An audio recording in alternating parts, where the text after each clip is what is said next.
비가 참 올해도 내리는 것 같습니다. 그래도 불평할 수 없는 것이 작년처럼 한꺼번에 많은 양을 뿌리지 않은 것이 얼마나 감사한지, 기간이 좀 길어져도 폭우로 산사태가 나고 인명 피해가 발생하는 것보다도 차라리 비가 오는 시간이 좀 더 긴 것이 낫지 않나, 이런 생각을 해봅니다. 제가 오늘 새벽에는 만약에 작년처럼 수박을 심었더라면 무너져가는 수박순의 마음이 하나씩 하나씩 무너졌을 수도 있을 테인데, 이런 생각을 해보았습니다. 긴 장마에 제가 한 두 번 수박 농사를 해보면서 긴 장마의 수박 줄기는 점점 세력을 잃어가고 이미 크게 자라 익어가는 수박은 영양분은 더 달라 그러지, 부실해진 수박 능쿨은 점점 더 넉다운이 되어가고, 봉고 솟아올랐던 튼실했던 능쿨이 하루하루 이렇게 부실해져가 솟아올랐던 그 기세는 어디 가고 나중에는 신문지에 쌓인 수박만 덩그러니 남게 되지요. 그때 저는 농부의 구멍난 가슴을 경험했었습니다. 능쿨이 말라버리니 수박을 싸놓은 신문지는 바람에 흩날리며 온 밭을 두루 여행하다가 끝내는 수박골 가에 물에 떨어지고 비닐에 붙어버려 제 수명을 다하고 말았답니다.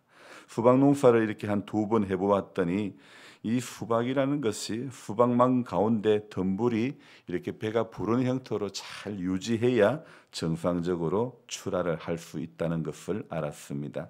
일단 덤불이 무너지기 시작하면 그때부터는 제 마음도 서서히 무너지기 시작하는 거예요. 그리고 뜨거운 태양 아래 더 이상 견디지 못한 수박들은 그 자리에서 터지고 마는 것입니다. 그래서 저는 이 수박밭에서 교회를 생각해 보았습니다. 여러분, 수박은 누가 뭐래도 일단 덤불이 좋아야 한다는 것, 그래야 장사가 찾아오고 제값을 받을 수 있다는 것, 일단 농사만 지어놓으면 어느 누가 오도 찾아온다는 것. 그래서 여러분, 교회도요, 교인들이 모여서 우리 임기교회라고 하는 덤불이 능쿨이 우선적으로 보기에 건강해 보여야 한다는 것입니다. 그래야 교회가 부흥하는 것이고 신앙생활도 재미가 있는 것입니다.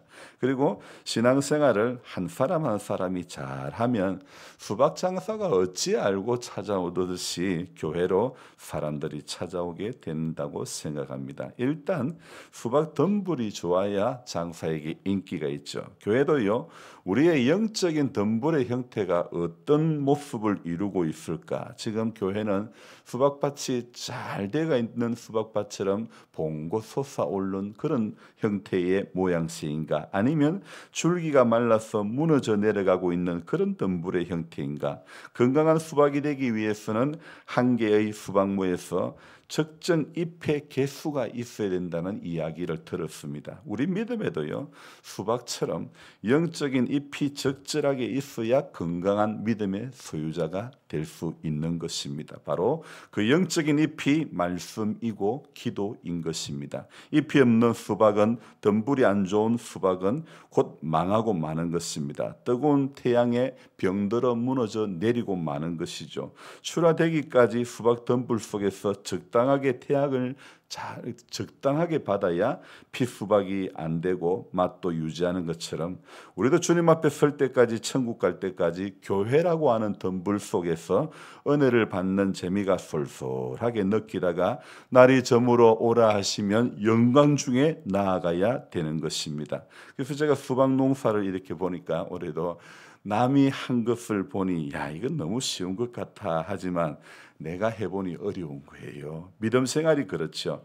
다니엘 기도회의에 간증하러 나오신 분들 보니 본인들이야 힘들었다 이야기하지만 우리가 볼 때는 저 사람은 저만한 은혜가 있으니까 저렇게 했지, 참 쉽다, 이런 느낌을 받지 않았습니까? 문제는요, 수박 농사도 신앙생활도 내가 하려고 하면 힘이 든 거예요.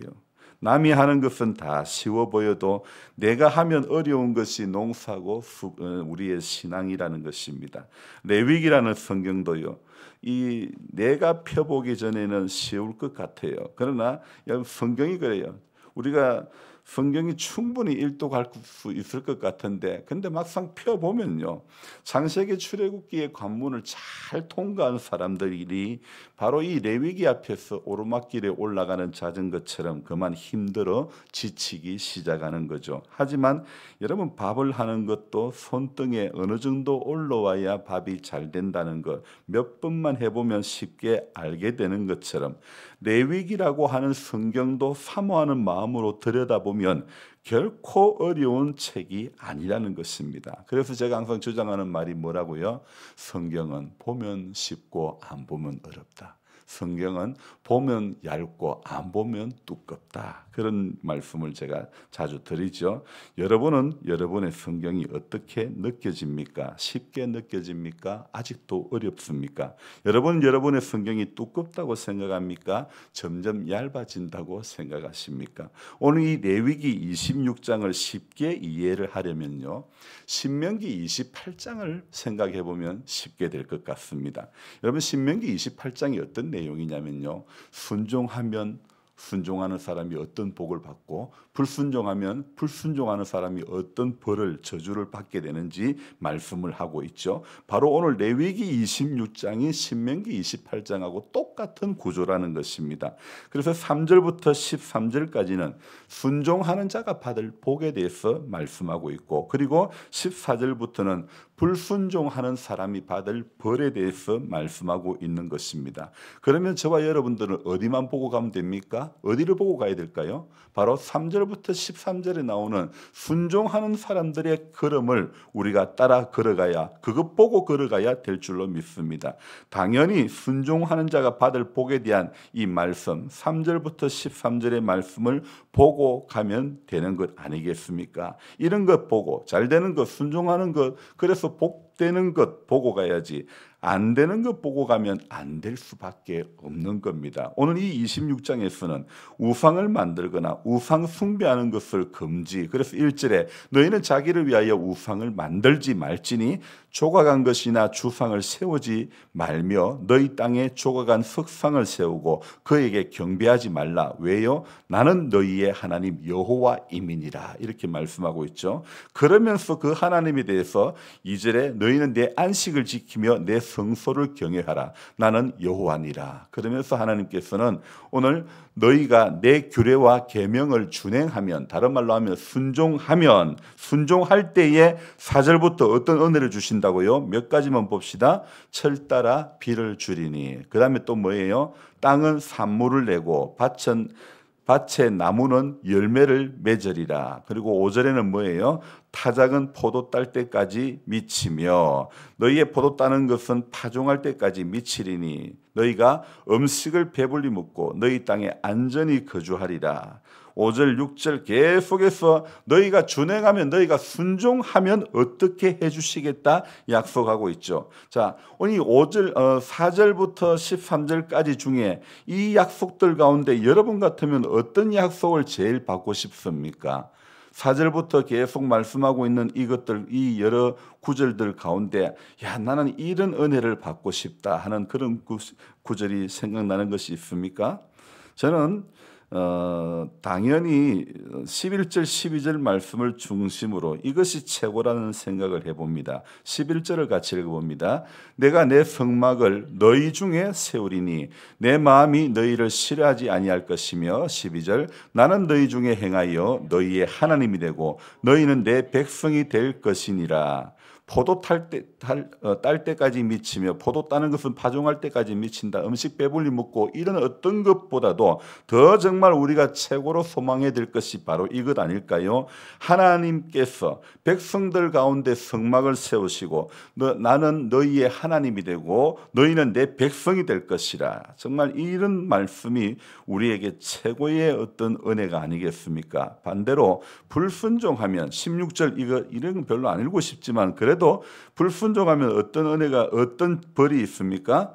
자, 16절에 보니까 너희에게 놀라운 재앙을 내려 어떤 병? 폐병과 열병으로 눈이 어둡고 생명이 쇠약하게 할 것이요 너희가 파종한 것은 헛되리니 너희의 대적이 그것을 먹을 것이며 파종을 해도 자기가 못 먹고 대적이 먹는다고 이야기하고 있죠. 자, 불순종의 끝판이 또 어딜까요? 18절 같이 읽습니다. 또 만일 너희가 그렇게까지 되어도 내게 청종하지 아니하면 너희의 죄로 말미암아 내가 너희를 7배나 징벌하리라. 그냥 벌을요. 그냥 벌 내린다는 것이 아니라 7배나 벌을 내리겠다. 그런데요, 오늘 이 레위기 26장을 잘 읽어보시면요, 7배나 벌을 내리겠다는 것, 7배나 더하겠다는 거요. 이것이요, 몇 번이나 나오냐면 18절에 한번 나오죠. 그 다음에 또 어디에 나옵니까? 21절에 7배나 더 재앙, 그리고 24절에도 또 나옵니다. 너희를 7배나 더 치리라. 그리고 28절에도 보니까 7배나 더 징벌하리라. 어떨 때요? 순종하지 않을 때에, 불순종할 때에 벌을 7배나 더 받게 된다. 이렇게 레위기에서 말씀을 하셨어도 안타깝게도 이스라엘 백성들은 가나안 입성 후에 우상을 숭배하고 하나님의 계명을 준행하지 않고, 그래서 결국 나라는 멸망하고 그렇게 성은 회파되고 수많은 사람들이 죽고 포로로 잡혀가는 재앙을 겪고 말았던 것이죠. 결국 70년 동안 바벨론 포로로 잡혀가고 말았고, 심지어 포로로 잡혀가 있는 그 가운데서도 불순종하는 삶을 살았다는 것입니다. 여러분, 하나님의 계명을 지키지 않아도 잘되고 형통한 것은 축복이 아니라 저주라는 말씀 우리 많이 들었지 않습니까? 계명을 준행하는 자가 되어 오늘 레위기 26장 13절까지의 은혜가 주어지는 인생의 길을 걸어가야 되는 것입니다. 또한 하나님의 징계도 하나님께서요, 우리를 사랑하신다는 증거거든요. 그러기에 징계도, 하나님의 징계는 기쁘게 받을 이유가 되는 거죠. 그러니 이날 하루도 저와 여러분들이 살아가면서요, 제일 귀한 것은 순종하는 자가 되는 것, 순종하는 교회가 되고 순종하는 성도가 되는 것이 우리가 정말 소망하고 기도해야 될 제목인 줄로 믿습니다. 그래서 이날 하루도 성도는요, 반복되는 죄의 길에 서 있지 말고 순종하는 자가 받을 복된 길 위에 서 있는 그런 모두가 되어져야 될 줄로 믿습니다. 하나님께서 약속하신 모든 것, 다른 것 어떤 대단한 것을 요구하는 것이 아니라 오늘 3절입니다. 같이 다시 한번 읽고 마무리하겠습니다. 너희가 내 규례와 계명을 준행하면, 규례와 계명을 준행하면, 순종하면 하나님은 천만 가지를 우리에게 다 에덴 동산과 같은 그런 복을 주시는 줄로 믿습니다. 딴 거 없습니다. 계명과 규례와 계명을 오늘도 온 마음을 다해서 하나님 이거 기뻐하시지, 이런 마음으로 준행하는 하나님의 사람들이 되기를 주의 이름으로 축복하며 기도합니다. 기도하겠습니다. 좋으신 하나님 아버지, 고맙고 감사를 드립니다. 하나님, 레위기라는 성경이 마냥 어려운 성경이 아님을 알았습니다.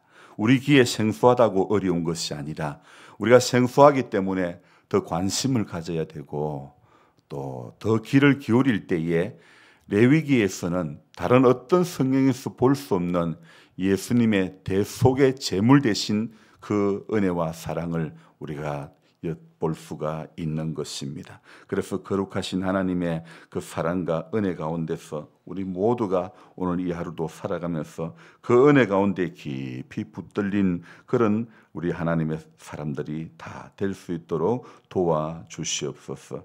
이날 하루를 살아가면서도 육의 약한 가운데서 어렵고 힘을 못 내고 있는 성도님들을 불쌍히 여겨주시고, 하나님 정말 날마다 말씀 속에서 세미하게 음성을 들려주시는 그 음성 듣고 영적으로 힘을 내야 육적으로도 힘이 날 수 있음을 알게 해 주시옵소서. 결코 은혜 없이는 세상에 어떤 좋은 것을, 대단한 것을 먹어보고 가져보고 취해봐도 은혜 없이는 사람이 살 수가 없음을 알게 해 주시옵소서. 그래서 오늘도 은혜로 시작하고 은혜로 하루를 살아가고 은혜로 하루를 마감할 수 있는 그런 우리 모두가 될 수 있도록 도와주시옵소서. 하나님, 평안한 가운데서도 하나님의 마음을 우리가, 하나님의 통곡, 우리 예수님의 안타까워하는 마음들을 알아가면서 이 땅에 사는 잠시의 여정 가운데서 죄의 길에 반복하여 서지 않고 복받을 순종자의 길을 걸어가는 우리 모두가 될 수 있도록 하나님 도와주시옵소서. 감사를 드리며 예수님의 이름으로 기도드리옵나이다. 아멘. 간절한 마음으로 주여 부르고 기도합니다. 주여, 주여, 주여. 하나님 아버지, 고맙고 감사를 드립니다. 새로운 한날 인생의 여정 가운데서도 주의 음성을 듣고 하루를 시작하고 출발하게 하시기